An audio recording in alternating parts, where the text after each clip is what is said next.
guys? It's your boy Patrick, aka Addicted to Combat, back for another week of fights after a long, horrible week off of no UFC action. We have UFC Paris, a 12-fight slate, with the main event being Tuivasa taking on Gane at heavyweight.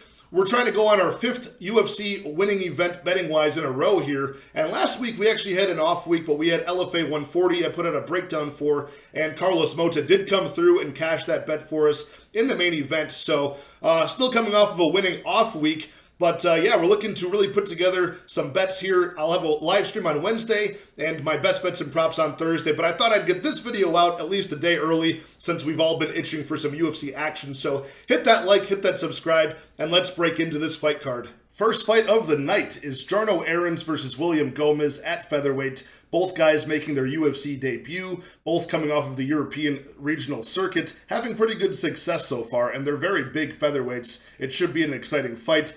Errens from the Netherlands, 5'11", 71.3-inch reach. He is only 27 years old and sports a 13-3-1 record so far. William Gomis, 6 foot tall, 74-inch reach, and only 25 years old. He's on an 8-fight win streak with a 10-2 record as well. So 7 of William Gomis's wins, 7 of 10 of his wins are by stoppage. 8 of 13 wins for Errens are by stoppage as well. A mixture of striking and submission for Errens. Both guys very potent finishers. This might not see the judges' scorecards. Errens has got a very good ability to pressure aggressively, good forward pressure, wild strikes, and he does have power, especially in that right hand. His last knockout a few fights ago was a very vicious round 1 uppercut that put his opponent out cold early on in the fight. Now that's been followed up by 2 fights that are both decision results. One he lost, and then his last one he won. So both guys have a decent array of fundamental MMA skills. I'd say William Gomis is the guy who's got a more dangerous ability on the ground and on the feet. So William Gomis, a very tall southpaw. He's got a classic Muay Thai technique. Good in the clinch as well with that Muay Thai clinch.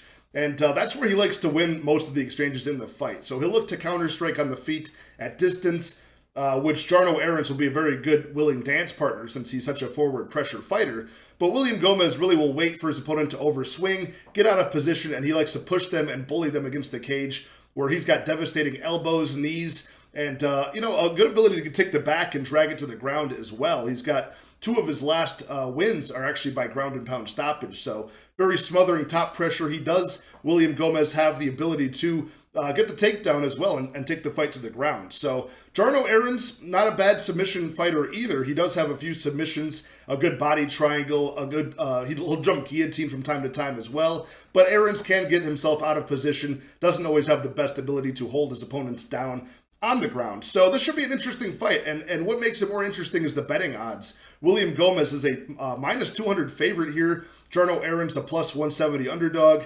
I agree with Gomis being the favorite because, like I said, I think he's got the more well-rounded MMA game. I think he's more dangerous everywhere, but Errens can't be slept on too much here. He's got a very, like I mentioned, very good power in his hands, a very willingness to engage and throw. Sometimes Gomis can be a little bit tentative as a counter striker. He could fall behind on the significant striking counts as this fight goes on. If it lasts very long. So I don't think this actually sees the judges' scorecards. I would look for the under 2.5, and fight doesn't go if it's a decent number. But I will take William Gomis to win this fight. I'd say by round 2 TKO, probably another grounded pound stoppage here. I think he can make it ugly in the clinch, and he's just a better striker fundamentally, but not a fight I want to lay any money on. I could see Errens winning this fight, an exciting start to the night. So the unders are really the spot I would look to bet here if I had to. I'm not sure what those are, odds-wise yet, but William Gomis I'll take to win round 2 TKO. Not a fight I intend to bet the money line.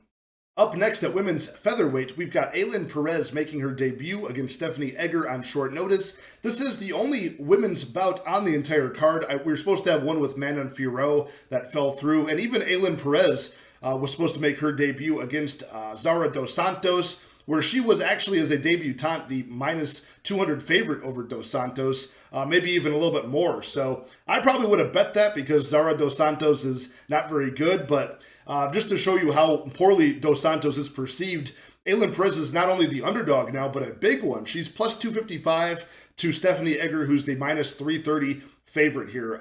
Perez, 7-1 record for the Argentinian prospect, and the only one loss that she has was by disqualification due to illegal strikes. So a little bit, you could say she's undefeated here. She is 5'5", 27 years young, 65.5-inch reach. She does have a very big, bulky frame, powerful legs, and she uses all of her power to, muscle her opponents against the cage and eventually drag them to the ground, where she employs ground and pound. Can even stay in full guard, doesn't even have to advance positions to rain down strikes in her opponents. Good elbows from the top position, and usually her opponents break under her pressure. Stephanie Egger just came off of a round 1 submission loss by armbar to Mayra Bueno Silva, kind of a controversial one since the referee did not see her tap, but, officials said that she did tap, and it was a very deep armbar nonetheless. So a fair loss for Egger.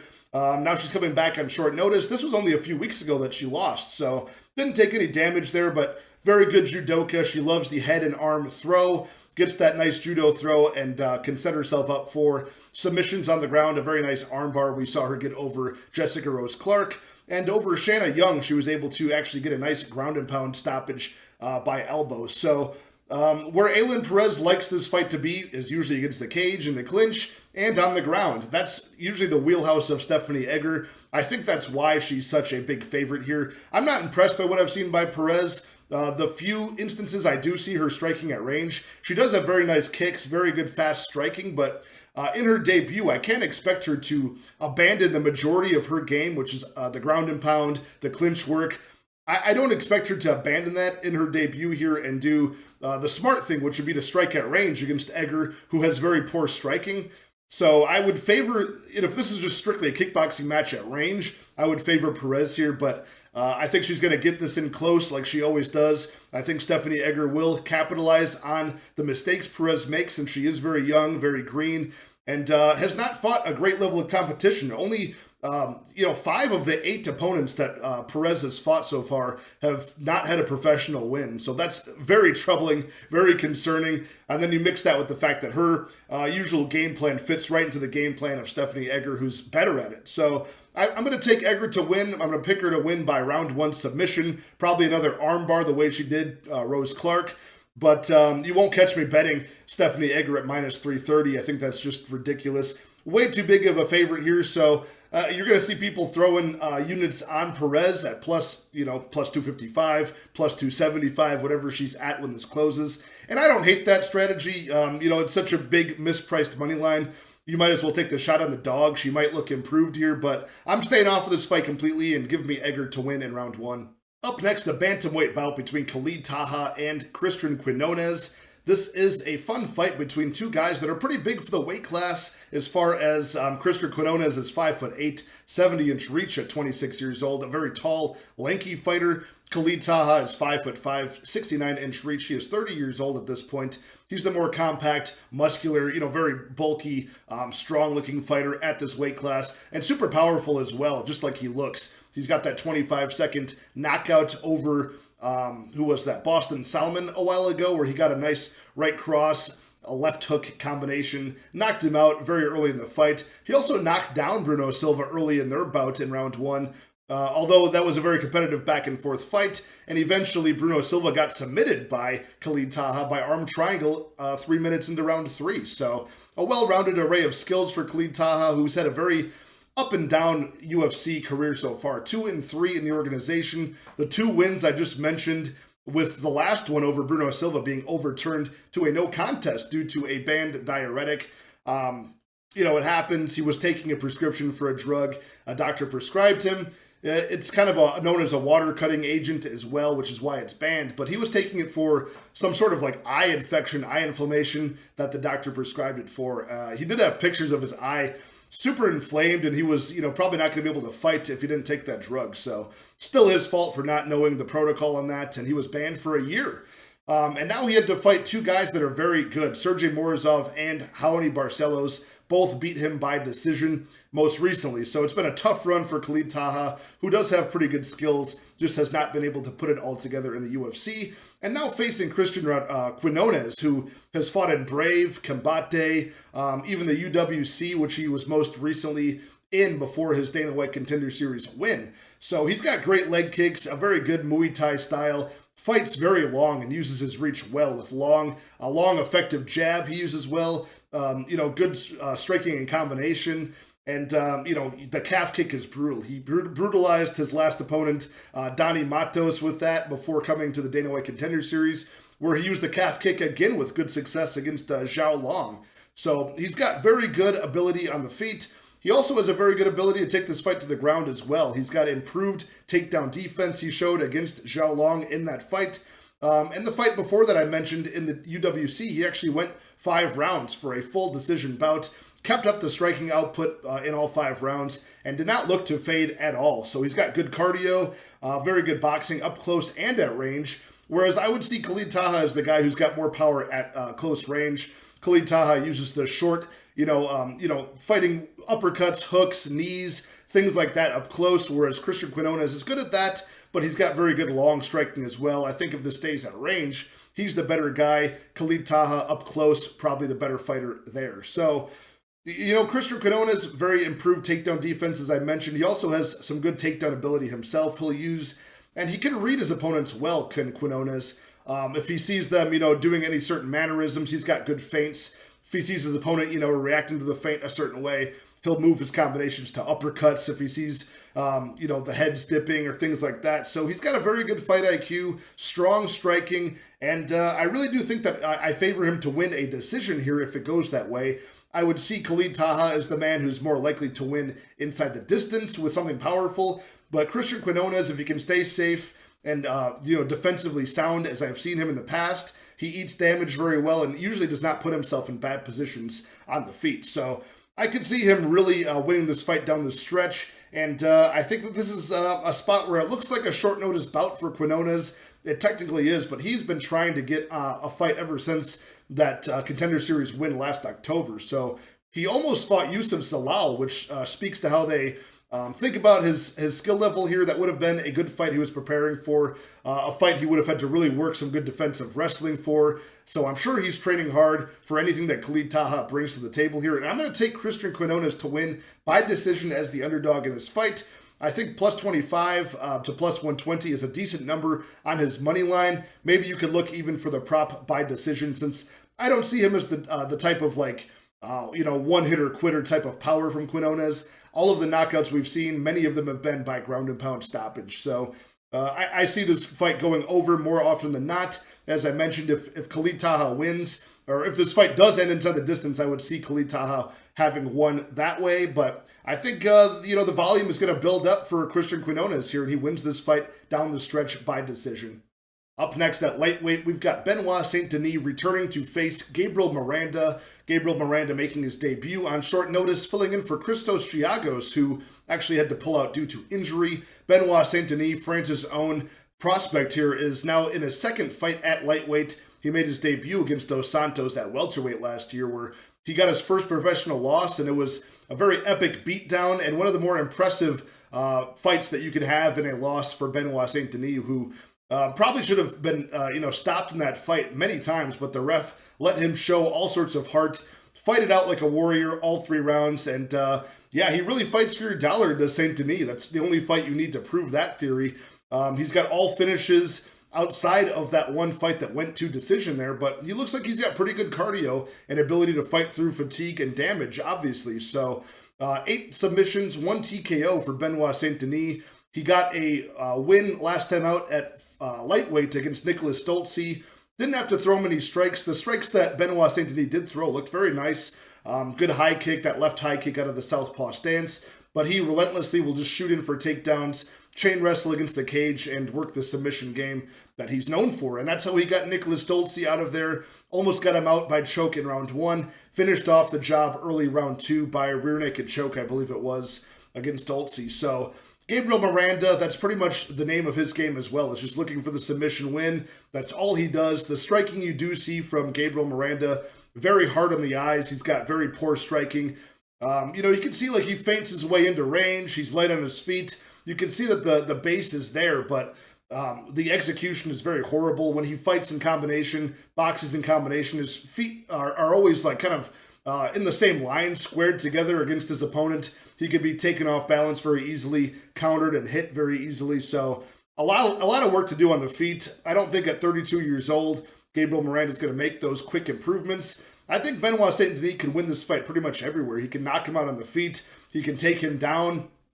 Miranda's very content to play jiu-jitsu off of his back with throwing up triangles, arm bars, and kimuras, things like that he'll threaten with off the bottom position pretty confidently. But Benoit Saint Denis, from the footage I've seen in the past, he's got a very good submission defense game. He kind of knows the positions to work his way out of chokes. That's why he's so confident to really shoot and go for the relentless takedowns, leaving his neck out there. He's very good at circling off and getting the head control, the wrist control of his opponents to nullify their submission offense. So I like the striking all day for Saint Denis. I think he does get a round one sub and club victory here.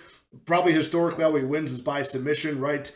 He's very good at it. I think he's the better submission fighter, the better striker. And at minus 260, favorite price here, Miranda could be ahead at plus 210. I think there's even still value on Benoit Saint Denis. I'm going to put a money line bet on him to win this fight. Again, the heart displayed, just the amount of relentless takedowns that he goes after, and his striking is just night and day difference here over Miranda. I like him to win this fight, and not to mention Miranda's on short notice, so everything is heading in the favor of Benoit Saint Denis, one of my more confident picks on this card. This next fight should be a very exciting one between two middleweight prospects that are both pretty young. Joaquin Buckley, 28 years old, somewhere between 5'9" and 5'10", 76-inch reach. Joaquin Buckley is often the undersized middleweight, although he does have that athletic frame. Imavov is a 6'3" middleweight at 75 inches of reach and only 26 years old. So Imavov is a minus 250 favorite over Joaquin Buckley, the plus 200 underdog. And Imavov has shown very good ability in the UFC so far, only losing to Phil Hawes in a very close decision. He's got an 11-3 professional record, 5 knockouts, 4 subs, 2-2 in decisions. And he's a Dagestani fighter who's actually been, raised and trained in France. So one of the MMA factory guys. He's got very good Muay Thai striking, a good ability to fight either at close quarters or at range. I like that ability. Good versatility there, and he's got pretty good takedown defense as well. A snappy jab that sets up all of his combinations. And when he lets his hands go, it's pretty brutal. And he's got a good ability to, outmuscle his opponents against the cage too. Have the good Muay Thai clinch range work with his knees. And he does have good, powerful striking as well. Explosive Superman punches, good knees, and things like that. So he's coming off of that nice crucifix win over Edmund Shabazian in round 2. Whereas Joaquin Buckley's coming off of a pretty devastating TKO over Albert Duraev, where he was an underdog in that fight. Swelled up the eye of Duraev, was able to stuff his takedowns and outstrike him where he couldn't continue in round 3 because of that swollen eye. So Buckley, of course, needs no introduction to his explosive striking. He's a good southpaw striker with that best highlight reel knockout you'll ever find over Impa Kasangade, that jumping back kick. So undeniable power in both feet, undeniable power in his hands as well. He knocked out Jourdain Wright early in round 2 as well with the hands. Same with Antonio Arroyo. So he's gotten a bit better and a little bit more patient, has Buckley, over his UFC career, especially after a year and a half ago he suffered that brutal, I think it was a right head kick on the temple that Alessio Di Chirico threw on Buckley and knocked him out as a big underdog there. So after that, he seems to be doing a little bit less chasing. Obviously the knockout and the fight-ending power is his main priority still for Buckley, but looks a little bit more measured these days, lets the knockout come organically. As we saw against Razak Al Hassan, he was able to, actually get the takedowns going a bit in that fight, even though in round 3 he seemed to tire out and get controlled himself. Early on in that fight, he showed a pretty good wide array of skills in mixed martial arts. So I think one of the keys to victory for Buckley, obviously the leg kicks, is something that Imavov has been susceptible to in the past 2 fights. Both Ian Heinisch and Edmund Shabazian used the leg kicks, the calf kicks with good success. If Buckley could use that to kind of set up some of the combinations, that might be a good move. I think, mixing in takedowns wouldn't be a bad option, but Imavov, I think, at this level is going to have enough takedown defense to circle off of them and stay on his feet. He's been pretty good about that so far, even threatening with submissions over Shahbazyan from a standing position. In that fight, he attempted like 4 submissions on Edmund, so this could be a very wild fight. I don't know how it ends. I don't think it goes to the scorecards, but I do think it goes over the 1.5 round mark that it's set at. Both guys pretty durable so far. Joaquin Buckley often doing a lot of his good work, somewhere in the stretch in round 2, but, sometimes it goes over that 1.5 round mark, and Imavov has never been put out by strikes before, so I like the durability of both guys here. I think Imavov gets this done later in the fight. Just knowing both guys, there's a good chance it doesn't go to decision. But if it does go to decision, I'd see Imavov winning this fight just based off of the striking volume and maybe control time on the cage adding up for him here. But not something I want to pay minus 250 on the money line for Imavov. It's hard to bet against Buckley just because of how powerful he is at all points in the fight. So, if you're going to take Buckley, of course, take him by finish, probably most likely here.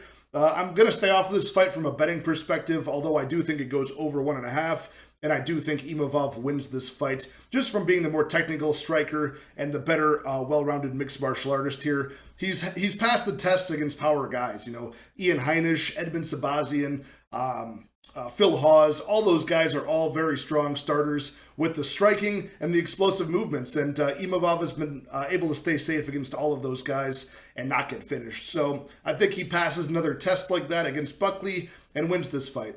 Up next at lightweight, we've got Ziam returning to face the newcomer to the UFC, Mike Figlak. Figlak is the minus 200 favorite as a debutant, coming off of the Cage Warriors promotion where he was 6-0.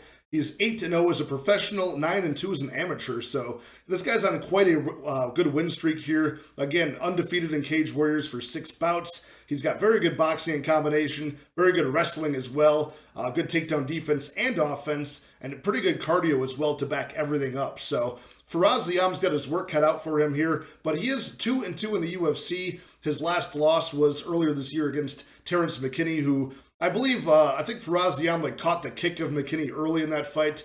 They got in a weird scramble in the ground, and of course McKinney, being a great wrestler, was able to get the back take and choke him out early in that fight. But Ziam, the plus 160 underdog, is 12-4 as a professional, and still only 25 years old, so very young guy. He has 2 wins in the UFC over against Jamie Malarkey and over Luigi Vendramini as well. So both of those fights were ones where Ziam was able to display his amazing kickboxing technique, very long, fluid striker at range, and up close he can be effective as well, but he can be low volume as a kickboxer, and guys are just not able to get that striking volume off on him. So that will be an issue against Mike Figlak. Figlak is 26 years old, very young guy as well, 5'10". I'm not sure what his reach is, but I'm not sure if it's as long as the reach of Ziam, who's 6'1" with a 75-inch reach. So he's got a beautiful, long, straight jab, does Ziam, great feints, and just fights incredibly efficiently at kickboxing range. So he can be outworked in the clinch. He can be, out-controlled on the ground as well. He's got a decent get-up ability, but I think if he gets put on his back by Mike Figlak, he'll stay there for the majority of the fight. My other gripe on Ziam is he can fade late if he's made to wrestle. In round 3, sometimes his cardio does fade. I don't see that from Figlak. So I'd give the experience, of course, in the UFC to Ziam, the kickboxing and striking at range. But for Mike Figlak, I give him the clinch work, the wrestling, and the cardio. So it's a close fight when you really break it down. I think Ziam is going to have to win a decision in this fight. Figlak is pretty tough. And, for Figlak, I think he's going to have to either get the wrestling going, but he's going to have to close the distance with, using leg kicks, slipping the jab, and using overhand rights against the taller man here. Things like that. And also predicting where Ziam is going to circle to and cutting off the cage in that direction. So it's a very close fight. I don't think Figlak should be a minus 200 favorite. I don't think that leaves a lot of extra value on him. This is a must-wrestle spot for Mike Figlak. I don't see him winning the striking exchanges solely in this fight, so he's going to have to make this a true, well-rounded mixed martial arts contest and of course try to get Ziam off of his feet. It's just, I think the fight goes to decision as a good look here. It's just the side to take. I don't think that the value falls on Figlak. I think it falls on Ziam. If you could get Ziam by decision at a very good plus number, maybe I'd go that route, but I don't think I'm going to pick a side in this fight. If I did bet it, I would bet fight goes to decision. But as a pick, I'm actually going to take Ziam as an underdog to get this decision win here. And what worries me about Mike Figlak is, again, if he starts slow in his debut, maybe the octagon jitters, maybe he's slow to warm up. I think Ziam could get the better of the point scoring and effective striking in round 1. And maybe if he gets the better of it in round 2 as well, you could have one of those weird rounds where it's like, okay, maybe Mike Figlak, in the 3rd minute gets the takedown, gets the ground and pound, but Ziam had the better stand-up ability in the fight up to that point. Now you're looking at 1 round apiece going into round 3. You don't know how the judges score the fight. I don't want a situation like that against the debutant that I've got money on. Maybe even like that weird prop where you could buy a round on Ziam could be something to look at here. If you get the plus 3.5 round prop that BetOnline usually has for Ziam, all you got to do is have him win 1 round and you could win probably a decent price tag on that prop. So that's something I would look for, maybe by decision. I don't think I'm going to bet those. If I did bet this fight, it would be fight goes to decision or the over 2.5. So that's how I'm going to play this. But as a pick, I am going to think that the more experienced UFC guy, the better kickboxer in Ziam, can keep this fight at kickboxing range for at least the majority of 2 rounds of this fight and win himself a very close decision over the newcomer here. So give me Ziam to look a little bit more improved at 25 years old and come through as the underdog to win this fight. Up next at middleweight, we've got Dustin Stoltzfus returning on quick turnaround to face the debuting Abus Magomedov, finally making his debut in the UFC. Abus, most known for being the runner-up in the 2018 PFL Championship. And if it wasn't for facing Lewis Taylor in a big upset knockout, the first time Abus was ever put out in his career, he would have gotten that $1 million. So after that loss, he went back to the European circuit, got 2 easy submission wins, and then signed to the UFC last year. He's been slated to face GM3, Alyaskab Khizriev, and most recently, Makhmud Muradov. All of those falling through, so Stoltzfus, coming off of the win over Dwight Grant, now faces him on short notice. He did find out about this fight about a week after that, so he's had some time to prepare. Didn't take much damage at all against Dwight Grant in his first UFC win. So Abus, in his debut, is being the minus 250 favorite here over the plus 200 underdog in Dustin Stoltzfus, who has been pretty lackluster in the UFC so far, going 1-4 after a freak accident win on the Dana White Contender Series over Joe Pyfer. He's a very low output striker, likes to get this fight to the ground. He's got a decent submission game, although he's fought a lot of guys that have nullified that, and we haven't been able to see, that groundwork so far until his last fight, really, So negative striking differential, going to be the smaller man here. Dustin Stoltzfus is 30 years old, 6 foot tall, with a 75-inch reach and a 14-4 record. Only 1 knockout pre-UFC, but he's got 5 submissions as well. Abus Magomedov, the much bigger man here at 6'2", a 78-inch reach, and still only 31 years old. He is coming off of a bit of a layoff, but, Magomedov, well known outside of the UFC, is a Dagestani-born wrestler, and then later in his life, he moved to Germany, became a well-rounded mixed martial artist with the kickboxing acumen added in his late teenage years. Then he burst onto the scene in 2018 in the PFL and did pretty well. He pressures forward with pretty good combinations, a long, rangy, blitzing forward style. He's got very good combinations on the feet, and he's got a nice kicking game as well. He's got a good ability to switch levels and go to the body, and he takes out a lot of his opponents with those body shots as well. So a pretty good ability to nullify takedowns we've seen, and a pretty good offensive wrestling game as well, and a lot of submissions on his record too. He's got 13 knockouts and 6 submissions. Only 7 of Abus's fights out of his 28 total have actually gone to decision, so he's a very dangerous guy. And, he's got a pretty good resume as well, facing guys like Sadabusi, Lewis Taylor, a couple other UFC, rejects in the PFL as well. So The guy seems to have pretty decent cardio. It doesn't look elite, but it looks like it'll do in a 3-round fight against Stoltzfus, where I think he's going to have the much bigger physical advantages and a night and day difference in the striking in the favor of Abus here. So I think he's going to win this fight by knockout. I think he is the rightful favorite here. The only thing sketching me out as to putting a bet on Abus is that long layoff here. So we'll see if he still has all of the promise he once had a few years ago in 2018 during that PFL run.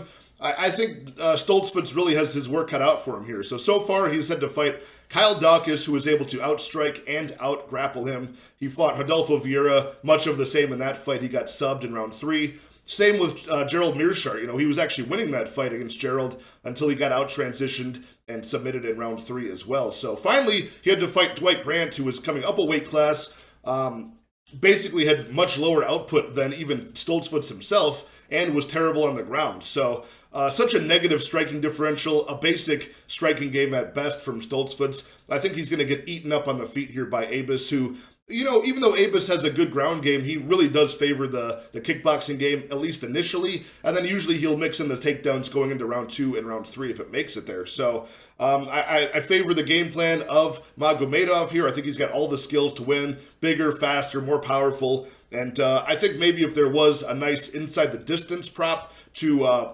soften that minus 250 money line, maybe I'll go that route once the props drop on this fight. So give me Abus to win by knockout.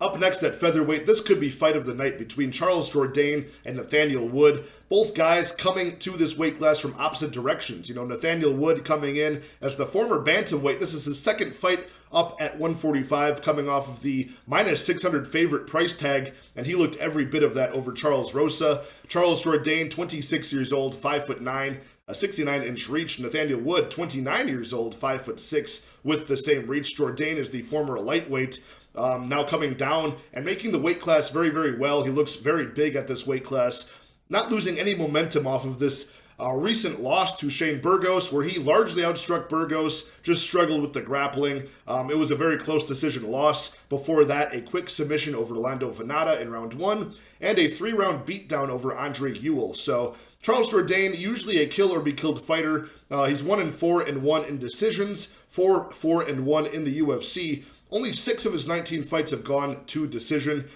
Similarly, though, with Nathaniel Wood, 5 of his 23 fights have gone to decision.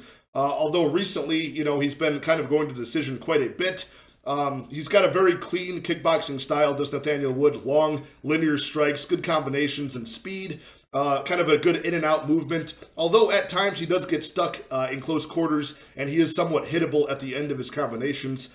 Although he's got a very good chin. His record shows that Nathaniel Wood has 2 knockout losses. One was a doctor stoppage pre-UFC, and one was by John Dodson, where he did get dropped, but I thought it was an early stoppage, in all honesty. He was getting back to his feet.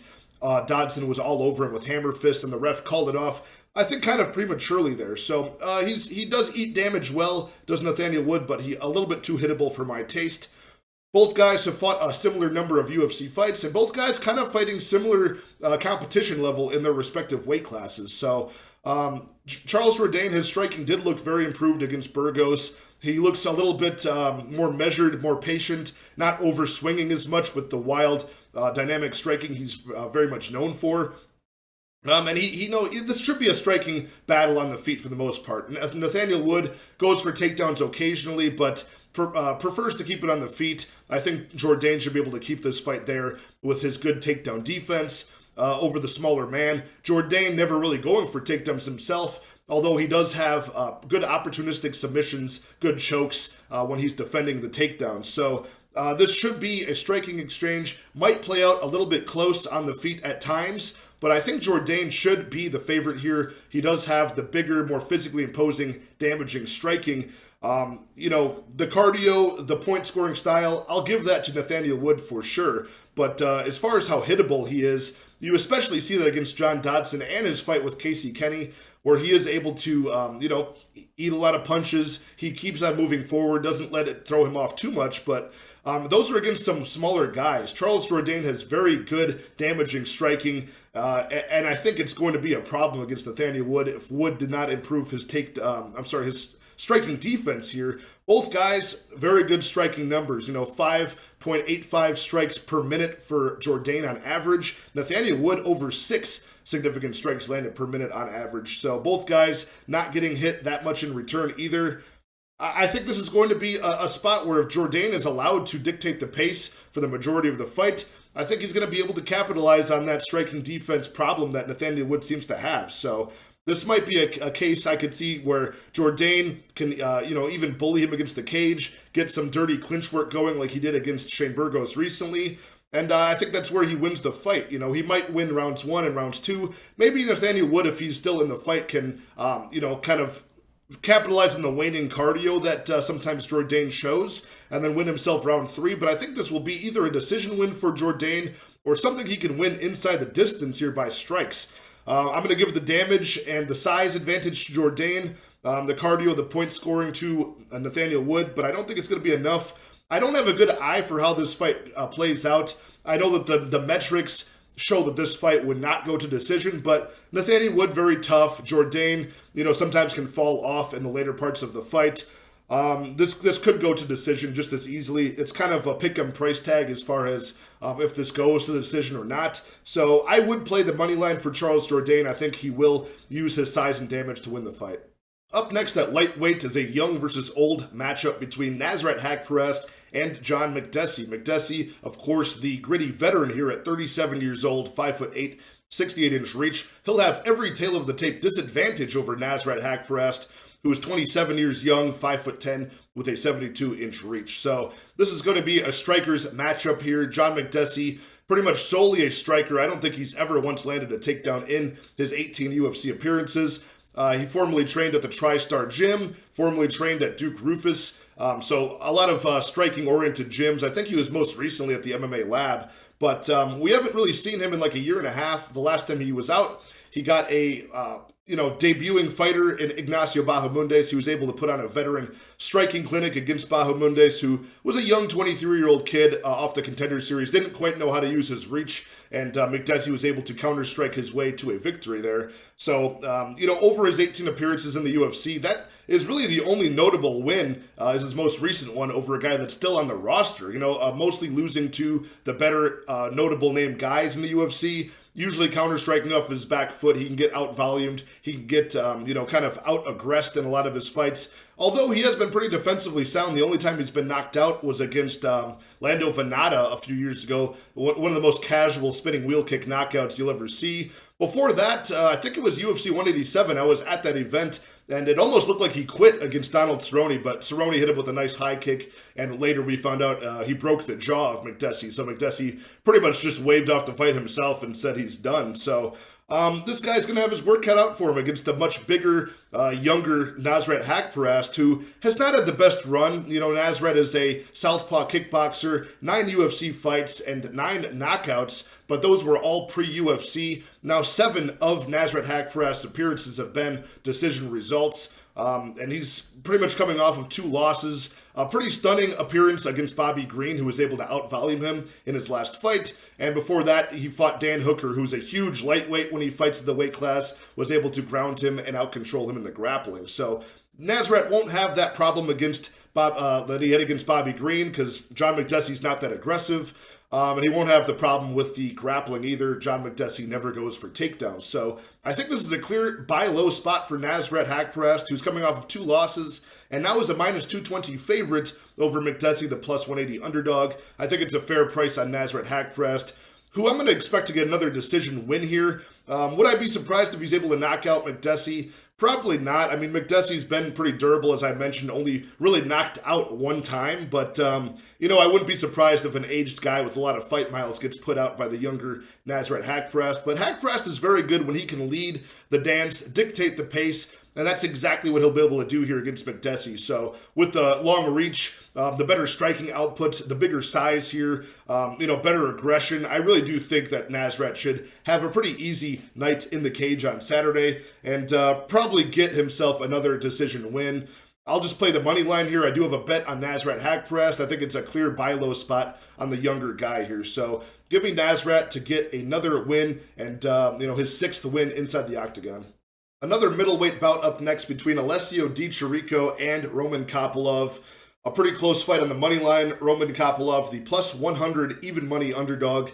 Di Chirico is the minus 120 favorite. 32 years old for the Italian Di Chirico. He is 6 foot tall, a 74-inch reach. He's been in the UFC for 10 fights now, going 4-6 in those appearances. Roman Kopylov, 31 years old for the Russian, 6 foot tall, a 75-inch reach. So very similar tail of the tape for these guys. Roman Kopylov, 8-2 professionally, 0-2 in the UFC. So less UFC experience, no wins in the UFC so far. Kopylov, I'm not very impressed by this guy. He's got a combat sambo background. He does have good leg kicks. He's got some good combinations as a southpaw fighter and very good damaging strikes to the body, which I've seen him stop several opponents pre-UFC with. And he does have some good success landing those body kicks, especially that left body kick in the UFC. Light on his feet early, but very poor cardio, as we've seen in his couple of UFC appearances. A very hard task to get outstruck over 3 rounds by Carl Robertson. Not many guys suffer defeat that way, but then to top it off, he was submitted by Robertson in round 3.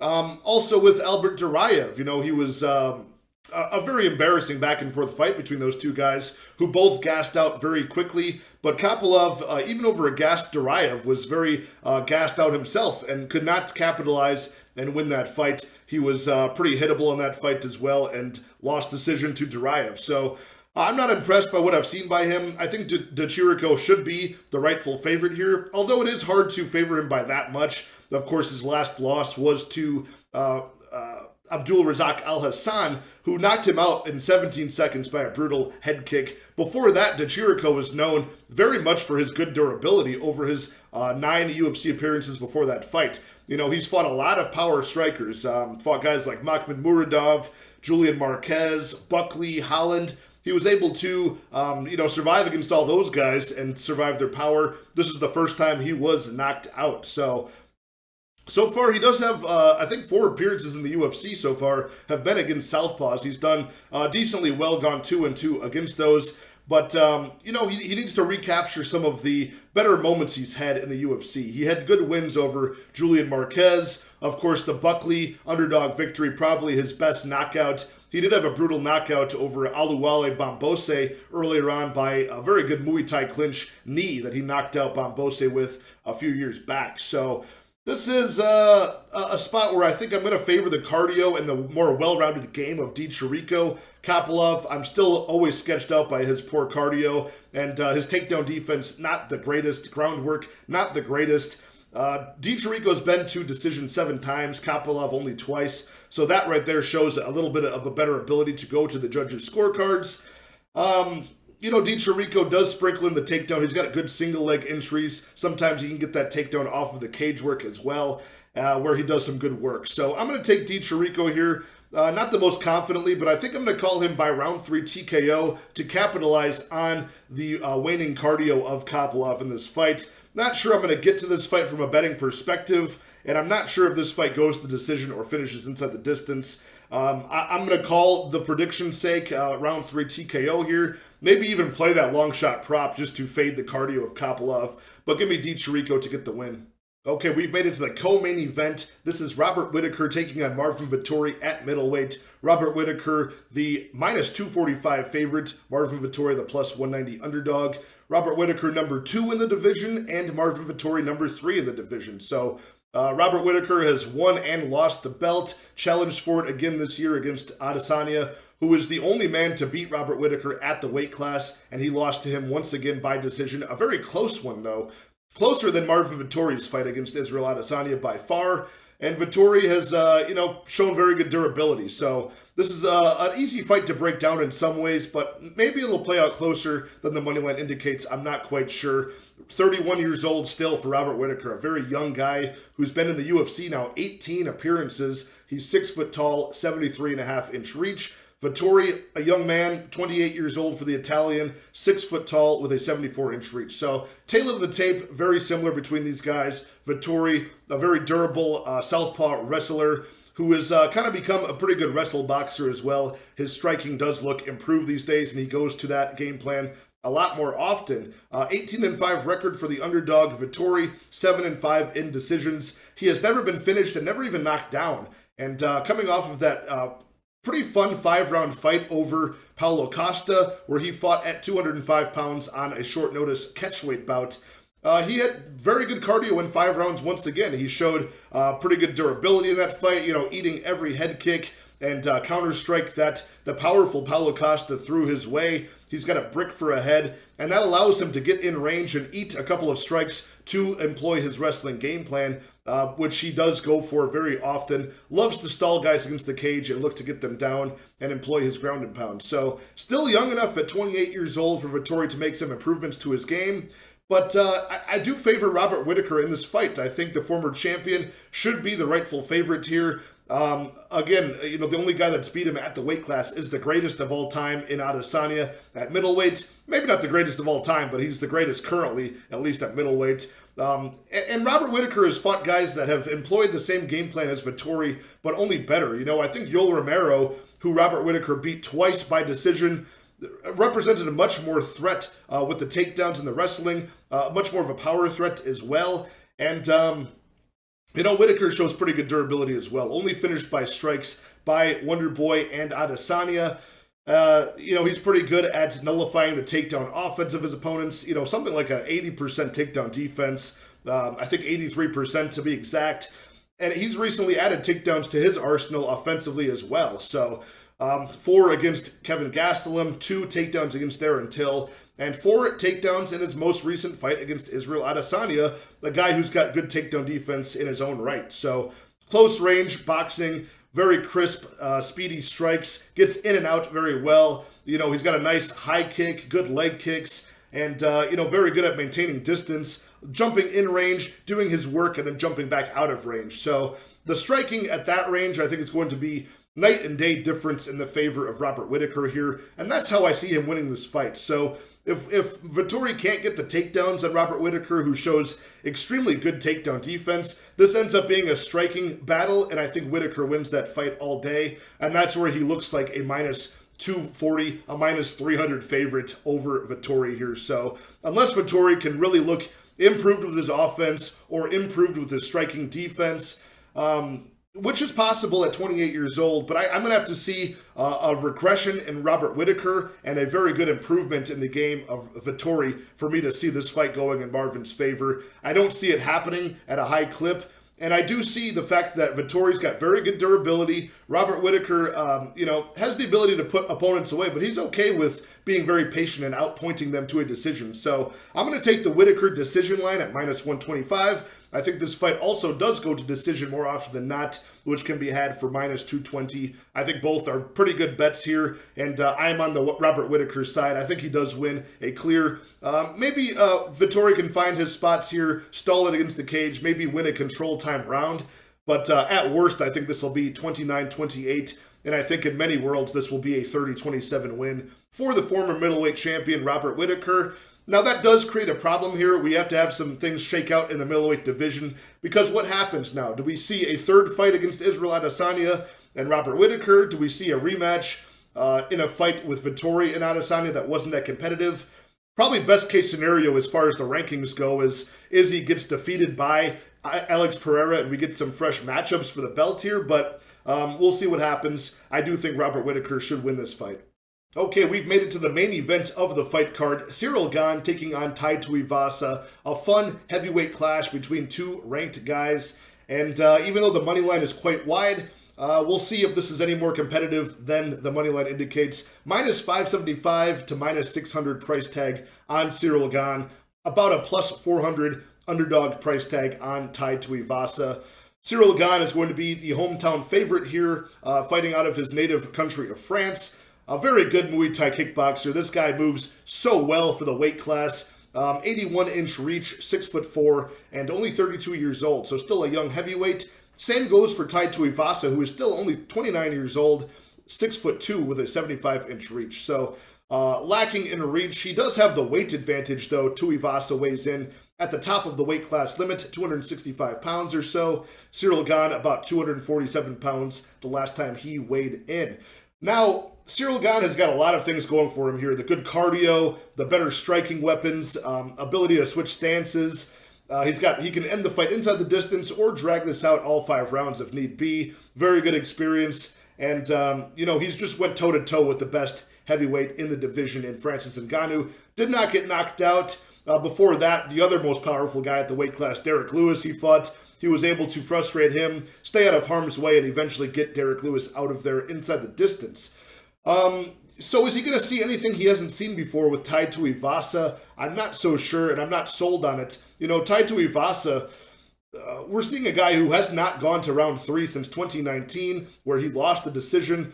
He's only gone to 2 decisions before, and now he's expected to fight a scheduled 5-round bout here. He's going to have to win this fight inside the distance by knockout for sure. So if you're betting Tai Tuivasa, you might as well bet the guy by knockout. It's the only way he wins his fights. He's got a big disadvantage on the ground here if it goes that way, but I don't think Cyril Gane even has to worry about taking it to the ground. He's got such good ability to maintain distance with the long legs. He uses that lead leg as a almost like a jab weapon, stabs into the body. He can go up high, but he switches stances, frustrates his opponents with the leg kicks, the lead leg side kick to the thigh. Can really keep his opponents at bay with that nice long leaping jab that Cyril Gane uses as well. So, the better movement, the better speed, just the better diversity of strikes, a good feinting game as well. He's a guy, Cyril Gane, where you can really admire a lot of the things that he makes look so effortless. If you watch amateur mixed martial arts or even regional level pro mixed martial arts, you can really see a big difference in the way that those people strike and how easy Cyril Gane makes the stance switching, the feinting game, setting up traps with his strikes. You can really admire a lot of things that Cyril Gane just makes look so smooth and effortless here. Tai Tuivasa, he's at that big 6-inch reach disadvantage, and he makes matters worse by not throwing a lot of straight punches. He can jab his way in range, usually using that jab just to measure up a big overhand right. Out of the southpaw stance, it's an overhand left he throws. Big haymakers with both hands. And he does have a nice uppercut he showed against Stefan Struve, and that uppercut could be a good weapon to use against Cyril Gane. The couple times that Cyril Gane is in a bad position is when he's forced to get cut off. If his opponent can pressure him against the cage, Cyril Gane's forced to move left or circle right. And then sometimes if he gets trapped, he'll just duck his head down and try to level change his way out of a bad situation. In those instances, the knee or the uppercut could be used, and Tai Tuivasa has good weapons for both of those. The Rashad Coulter flying knee early on in his career. He's got good elbows against, most recently Derek Lewis, but also against Asker early on in their fight as well. And Stefan Struve, he actually knocked out with a big uppercut when he trapped him against the cage. The way I just mentioned, Cyril Gane can be susceptible. It's very rare that Cyril Gane finds himself in those positions, and he also possesses those same weapons. He's got a good uppercut as well. He showed against Derek Lewis. He's got good elbows that you saw in close range. He knocked out Dos Santos with a few years back. So I just see everything that Tai Tuivasa brings to the table. I see Cyril Gane brings to the table, and even more and better. So I'm pretty high on Cyril Gane. I got him winning inside the distance here. You can ensure this fight on the side of Tai Tuivasa with the unders. Since I mentioned, only 2 decisions by Tai Tuivasa, never gone 5 rounds, and I can't imagine his cardio is going to hold up. Even though, Cyril Gane can sort of accelerate and take his time point scoring from the outside, doesn't require the most amount of cardio from Tai Tuivasa, who's just going to be kind of stalking him down, looking to advance and close the distance. But to be on edge, to be coiled that way and try to load up a big power shot to knock out his opponent, that takes a lot of cardio just being that braced the entire time. So I don't see him lasting past round 4 or round 5 here.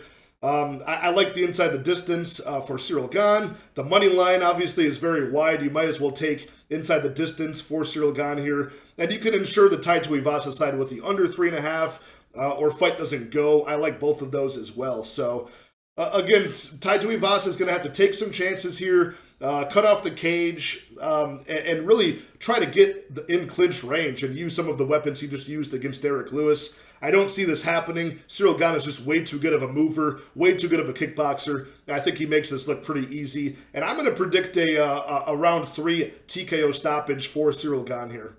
Okay, guys, there you have it. All 12 fights broken down for UFC Paris, Cyril Gane versus Tuivasa. It should be a fun fight card. A lot of newcomers, a lot of sketchy spots, but I think I found some pretty good betting spots to put our money on. I'll be going over all of that on Thursday in the Best Bets and Props video. I thought I'd get this one out early since I know we've all been itching for some UFC content after a week off. So, as usual with a week off, and these lines have been out for a while, I tried to beat some of the line movement. I do have more betting action on this card than I thought I would have initially.